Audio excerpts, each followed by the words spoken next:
Sistem gerak pada manusia. Sistem gerak pada manusia itu terbagi menjadi dua bagian. Yang pertama itu adalah gerak pasif. Gerak pasif ini dilakukan oleh tulang. Kemudian ada gerak aktif. Gerak aktif ini dilakukan oleh otot. Tulang merupakan alat gerak pasif karena tulang tidak mampu bergerak sendiri. Tulang membutuhkan otot untuk dapat bergerak. Jadi, tulang kita ini tidak dapat bergerak tanpa adanya otot tubuh. Kita bahas jenis-jenis tulang. Tulang ini terbagi menjadi dua jenis, yaitu tulang rawan atau kartilago dan juga tulang keras atau osteon. Tulang rawan banyak mengandung zat kolagen atau zat perekat, serta sedikit CaCO3 atau zat kapur.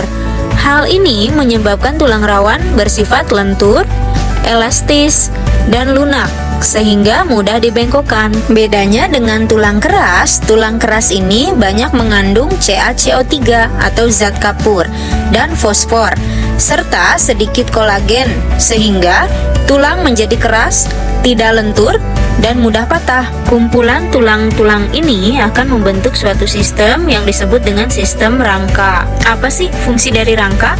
Fungsi rangka yang pertama yaitu memberi bentuk. Contohnya, tulang tengkorak memberi bentuk pada wajah. Kedua, sebagai penopang tubuh. Contohnya tulang punggung.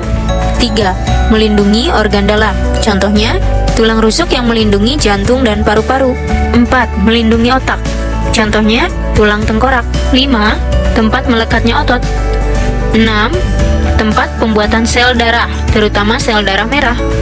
Berdasarkan bentuknya, tulang terbagi menjadi 3. Yang pertama adalah tulang pipa. Tulang pipa ini memiliki ciri panjang, berongga, yang di tengahnya ini terdapat sumsum. Contohnya adalah tulang paha dan tulang lengan.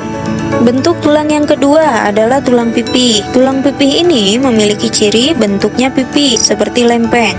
Contohnya adalah pada tulang-tulang pembentuk tengkorak atau tulang kepala. Bentuk tulang yang ketiga adalah tulang pendek. Tulang pendek ini memiliki ciri berbentuk kubus atau tidak beraturan. Ukurannya pendek. Contohnya ada pada ruas-ruas tulang belakang. Baik, selanjutnya kita bahas mengenai tulang-tulang penyusun rangka tubuh kita. Rangka tubuh kita ini tersusun dari tulang kepala atau yang disebut dengan tengkorak, lalu ada rangka badan atau yang disebut dengan aksial, dan juga ada tulang anggota gerak yang disebut dengan apendikular. Yang pertama akan kita bahas adalah tulang kepala, yaitu tengkorak, atau sebutan latinnya adalah cranium. Tengkorak atau tulang kepala ini tersusun dari tulang dahi, atau biasa disebut dengan tulang frontal. Kemudian ada tulang rahang bawah, yang biasa disebut dengan mandibula, dan ada tulang rahang atas yang disebut dengan maksila. Ada juga tulang oksipital, yakni kepala bawah. Lalu ada tulang temporal atau pelipis, dan ada juga tulang pariental atau kepala bagian belakang. Kemudian kita bahas mengenai tulang rangka badan atau aksial. Bagian-bagian dari tulang rangka badan adalah ruas tulang belakang yang tersusun atas satu ruas tulang atlas, diteruskan dengan 7 ruas tulang leher, lalu ada 12 ruas tulang punggung, kemudian diteruskan dengan 5 ruas tulang pinggang, dan juga 4 ruas tulang ekor. Selanjutnya, ada 7 ruas tulang rusuk sejati, 3 ruas tulang rusuk palsu, dan juga 2 ruas tulang rusuk melayang. Kemudian ada tulang dada hulu atau manubrium sterni, dan juga ada tulang dada badan atau corpus sterni. Lalu tulang badan bagian bawah ada tulang panggul atau pelvis, dan juga tulang kelangkang atau sacrum. Selanjutnya kita bahas tulang anggota gerak badan atau apendikular. Pada apendikular bagian bawah, yang pertama ada tulang paha atau femur, kemudian ada tulang betis atau fibula, lalu ada tulang kering atau tibia, dan ada pula pergelangan kaki atau tarsal, lalu telapak kaki atau metatarsal, dan ruas-ruas jari yang disebut dengan falang. Kemudian apendikular bagian atas ada tulang lengan atas atau yang disebut dengan humerus.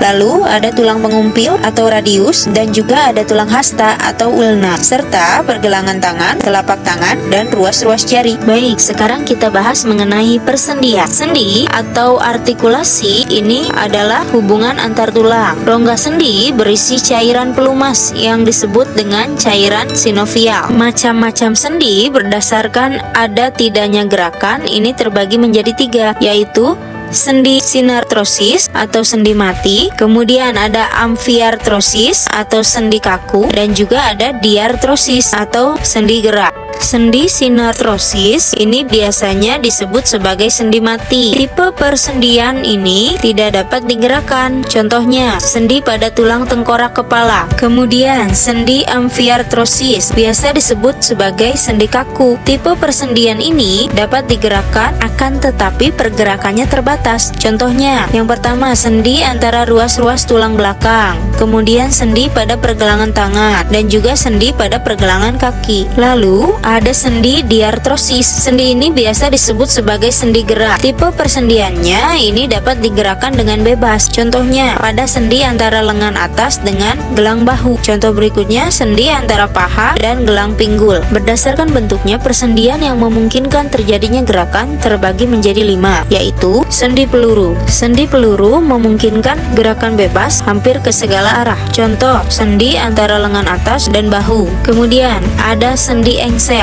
Sendi engsel memungkinkan gerakan pada satu bidang, seperti pintu dan jendela. Contoh, persendian ini terdapat pada siku dan lutut. Kemudian ada sendi putar. Sendi putar ini memungkinkan ada pergerakan memutar. Contohnya, ada pada tulang leher. Kemudian ada sendi pelana. Sendi pelana ini memungkinkan adanya gerakan memutar dan melengkung. Contoh, pada pergelangan tangan. Dan yang terakhir ada sendi geser. Sendi geser memungkinkan terjadinya pergeseran antar tulang, misalnya sendi yang terdapat pada tulang belakang. Nah, sekarang kita mulai masuk ke pembahasan mengenai otot. Otot merupakan alat gerak aktif karena otot mampu berkontraksi dan mampu melakukan relaksasi. Tanpa otot, tulang dan sendi tidak dapat bergerak. Fungsi otot yaitu: pertama, otot mampu melakukan gerakan tubuh. Yang kedua, otot ini berfungsi menjaga keseimbangan tubuh. Ketiga, otot mampu menggerakkan sistem pencernaan dan pembuangan. Yang keempat, otot mampu membantu proses melahirkan. Yang kelima, otot mampu mengatur postur tubuh. Yang keenam, otot mampu membantu proses pernafasan. Dan yang terakhir, otot mampu membantu proses penglihatan. Berdasarkan bentuk, susunan, dan cara kerjanya, otot ini dibedakan menjadi 3 macam, yaitu otot lurik, otot jantung, dan otot polos. Otot lurik adalah otot yang menempel pada rangka tubuh manusia yang digunakan dalam pergerakan. Otot lurik bekerja di bawah kesadaran. Otot ini dinamakan lurik karena adanya sisi gelap dan sisi terang secara selang-seling. Kemudian ada otot jantung. Otot jantung ini bekerja secara terus-menerus tanpa istirahat, karena otot jantung ini memompa darah ke seluruh tubuh. Otot jantung bekerja di bawah kesadaran manusia. Saraf yang mempengaruhi otot jantung adalah saraf simpatik dan parasimpatik. Dan yang terakhir ada otot polos. Otot polos ini bekerja tanpa kesadaran kita. Otot polos ini dipengaruhi sistem saraf prasadar atau yang disebut dengan saraf otonom. Otot polos ini dibentuk oleh sel-sel berbentuk gelandang yang runcing dan memiliki satu inti sel. Berikut ini adalah sifat-sifat otot. Yang pertama adalah kontraktilitas. Maksudnya adalah otot dapat memendek dan mengeras ketika kontraksi. Yang kedua, ada ekstensibilitas, yaitu otot dapat memanjang dan mengendur ketika relaksasi. Dan yang terakhir ada elastisitas, yaitu otot dapat kembali ke ukuran semula. Nah, berikut ini adalah cara kerja dari otot. Yang pertama, antagonis. Antagonis ini maksudnya adalah dua otot bekerja berlawanan.